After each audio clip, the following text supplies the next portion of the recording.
요한복음 1장 11절은 예수께서 자기 땅에 오매 자기 백성이 영접지 아니하였으나 영접하는 자 곧 그 이름을 믿는 자들에게는 하나님의 자녀가 되는 권세를 주셨다 합니다. 예수님께서 자기 땅에 오셨는데 자기 백성 하나님을 섬긴다고 하는 사람들이 예수님을 영접지 않습니다. 그렇지만은 예수를 영접하는 사람들에게는 하나님의 자녀가 되는 권세를 주신다 이렇게 말합니다. 하나님의 자녀가 되는 지위, 신분에 이르게 하신다 이렇게 말합니다. 예수를 영접한다는 개념을 예수님 당신 자신의 입장에서는 어떤 의미일까요? 예수를 자기 집으로 모셔드린다는 의미입니다. 이 사실에 대해서 누가복음 19장은 설명하고 있습니다. 누가복음 19장 7절 저가 죄인의 집에 유하러 들어갔도다 합니다. 죄인의 집에 유하러, 거기에 거주하러 들어갔도다 합니다. 삭개오가 예수님을 자기 집에 영접했습니다. 그래서 예수님께서 거기에 유하러 들어가셨습니다. 거기에 거주하러 들어가셨습니다. 거기에 머물려고 들어갔도다 합니다. 이것이 예수를 영접한다는 개념인 것입니다. 예수님의 입장에서는 당신을 자기 집으로 모셔드리는 것이 메시아를 자기 집으로 모셔드린 셈인 것입니다. 그 이름이란 것은 메시아의 이름입니다. 다윗의 자손의 이름입니다. 다윗의 왕국을 세우러 오시는 예수입니다. 하나님의 나라를 건설하러 오신 그 이름입니다. 그 이름의 의미는 이런 뜻입니다. 구약 성경에 계속해서 예언하였듯이 예수는 그리스도이십니다. 하나님의 나라를 세우러 오신 분이라는 것입니다. 이제 그 메시아의 일을 하시러 오신 분, 예수, 그분을 영접하는 것이 예수를 영접한다, 그 이름을 영접한다 이런 의미인 것입니다. 그가 하시는 일에 우리 집은 협조하겠다는 것입니다. 그 의사 표시입니다. 마음속의 결심입니다. 결정입니다. 예수께서는 회개하라 천국이 가까웠느니라, 회개하라 하나님 나라가 가까웠느니라, 이렇게 하나님 나라를 건설하러 오신 분이라고 자신을 소개하셨습니다. 그를 우리 집에 모셔드린다는 것은 그분이 하시는 일에 우리 가정은, 우리 집은 전적으로 내어드린다는 것입니다. 협력하겠다는 의사표시입니다. 가나안을 침공하려고 할 때에 정탐꾼들을 영접한 기생 라합을 복음을 믿은 사람, 복음의 소식을 수용한 사례로 성경은 우리에게 계시하고 있습니다. 예수는 당신 자신이 통치하실 영역, 그 나라를 획득하러 오신 분이십니다. 그 이름으로 오신 분이십니다. 그분을 영접해야 합니다. 세상 사람들은 모두 이 메시아께서 하시려고 하는 일을 거부합니다. 거절합니다. 거역합니다. 반역합니다. 그런데 그 당시에 하나님을 섬긴다고 하는 유대 사람들조차도 하나님을 수천 년 동안 섬겨왔던 그들조차도 이 독생자께서 하나님 나라를 건설하려는 그 일을 거부합니다. 협조하기를 거부합니다. 그래서 예수께서는 자기 땅에 오셨으나 자기 백성이 영접지 아니하였다 하십니다. 하나님을 섬기는 사람이라면 당연히 하나님, 성부 하나님께서 보내신 독생자 예수 메시아, 그 이름으로 오신 분을 영접해야 하는데 영접하지 아니하였다 합니다. 오늘날 기독교인들도 마찬가지입니다. 유대인들처럼 하나님을 섬기고 있지만은 예수를 자기 집에 모셔드리지 않습니다. 인간들은 모두 자기 왕국을 세우려고 하고 있습니다. 자기 마음대로 다스리는 지배력을 갖고 싶어 합니다. 그래서 예수를 자기 집에 모셔드리지 아니합니다. 그 이름으로 오신 예수, 다윗의 이름으로 오신 예수, 통치하러 오시는 예수를 자기 집에 영접해 드리지 않습니다. 예수를 자기 집에 모셔드리지 아니하는 기독교인은 그리스도인이 아닙니다. 예수님께서 그렇게 생각하신다는 것입니다. 여호수아의 신앙 고백을 들어보십시오. 나와 내 집은 여호와만 섬기겠노라 합니다. 나와 내 집은 사는 이유가, 존재하는 이유가, 존립하는 이유가, 생존하는 이유가 여호와만 섬기기 위하여 있다는 것입니다. 예수께서 하시는 일에 협조하기 위해서 우리의 집이 있고 내가 있고 내 가정이 있다는 것입니다. 자기 집에 예수 그리스도를, 다윗의 이름으로 오신 예수를 모셔드린 삭개오에게 예수께서는 화를 하십니다. 누가복음 19장 9절. 오늘 구원이 이 집에 이르렀으니 이 사람도 아브라함의 믿음의 후손이로다 합니다. 아브라함의 믿음이 삭개오의 중심에 생겨났다는 것입니다. 예수를 영접하는 것이 구원에 이르릅니다. 예수를 우리 집에 모셔드리는 것이 그 집에, 그 가정에, 삭개오와 그의 가정에 구원이 이르렀다는 것입니다. 내 생활 공간에, 내 삶의 영역에 예수를 그리스도로 받아들여야 됩니다. 왕으로 받아들여야 됩니다. 수용해야 합니다. 이것이 예수를 영접한다는 개념입니다.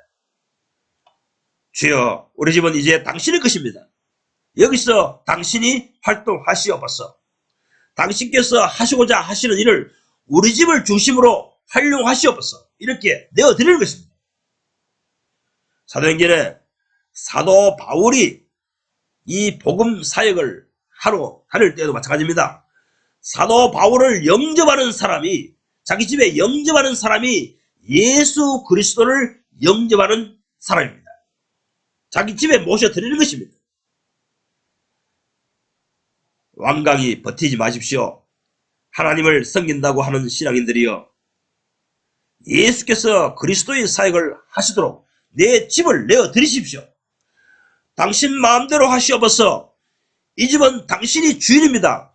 당신이 주권자입니다. 당신 마음대로 하시옵소서 하고 내어드리십시오. 이렇게 신앙 고백을 하십시오. 거부하지 마십시오. 거절하지 마십시오. 당신 자신의 왕국을 포기하십시오. 예수께서 편안히 쉴 수 있는 우리 집이 되게 하십시오. 예수께서 마음대로 활용하실 수 있는 우리 집이 되게 하십시오. 내 가진 모든 소유가 당신 것입니다 라고 선언하십시오. 주님께 고백하십시오.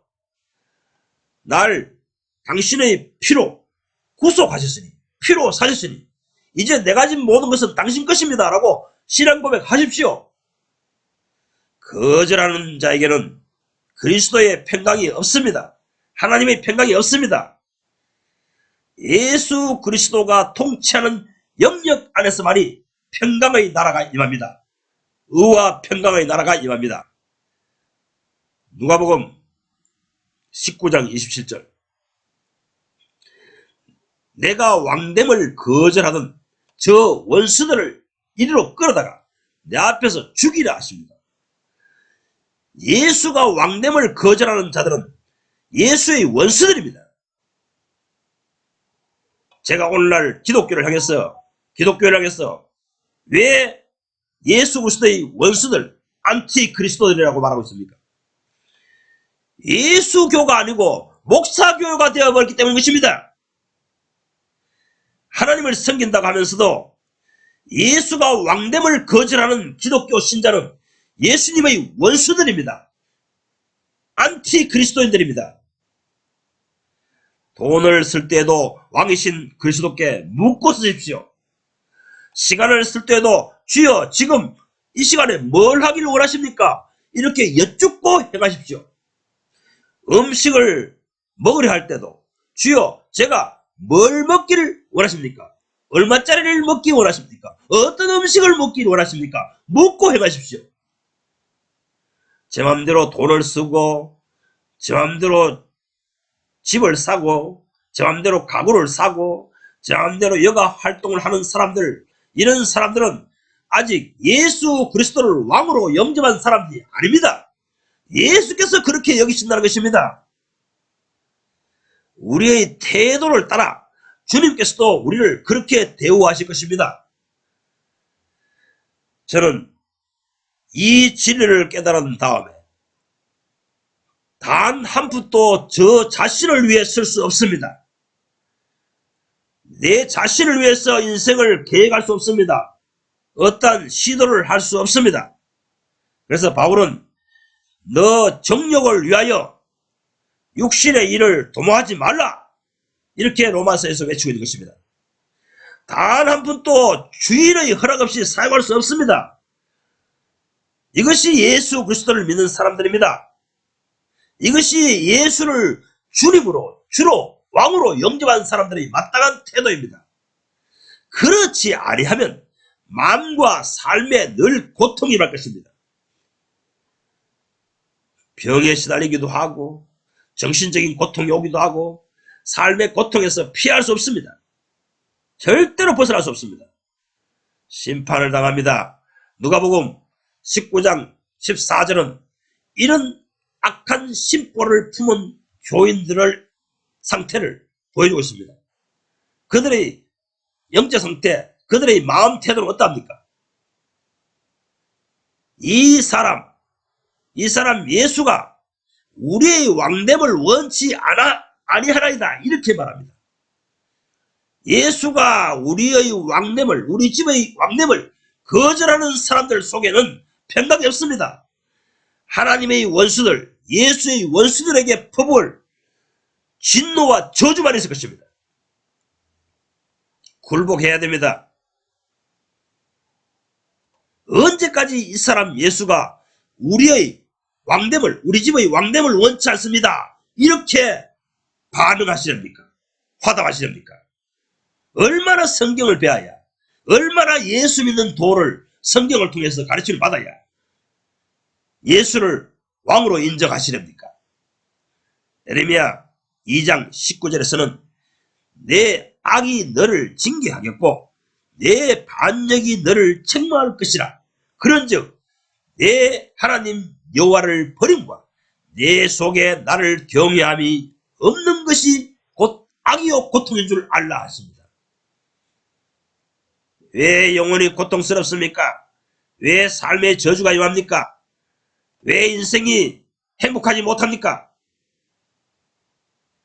모두 예수께서 통치하시는 나 자신이 아니기 때문인 것입니다. 예수께서 통치하시는 우리 집이 아니기 때문에 가정이 불행과 저주와 하나님의 진노가 엄습하는 것입니다. 성부 하나님께서 성자를 신앙인들에게 소개하시며 너희는 그의 말을 들을지어다 하셨으나 현대 기독교인들은 듣지 않습니다. 예수를 거절하기 때문에 고통스러운 생을 살게 됩니다. 마음에 평강이 없습니다. 영생은 뒤로 제쳐놓고 나서도 현재의 삶에서 영생의 기쁨이 없습니다. 예수를 내 인생의 왕으로 받아들이십시오. 먼저 나의 집에, 나의 가정에 예수를 왕으로 모셔드리십시오. 기생나합처럼 예수를 당신 집에 모셔드리십시오. 언제까지 왕당이 버티겠습니까? 얼마나 더 성경을 배워야, 얼마나 더 성경에서 말하는 신앙의 길을 깨우쳐야 예수를 왕으로 섬기는 때가 이르렵니까? 포기하십시오. 굴복하십시오. 성부 하나님의 명령에 순복하십시오. 지금 당장 무릎 꿇고 주여 나의 집과 나의 인생의 주인은 당신입니다. 당신 시킨 대로 살겠습니다 하고 무릎을 꿇으십시오. 이것이 예수를 영접하는 것입니다.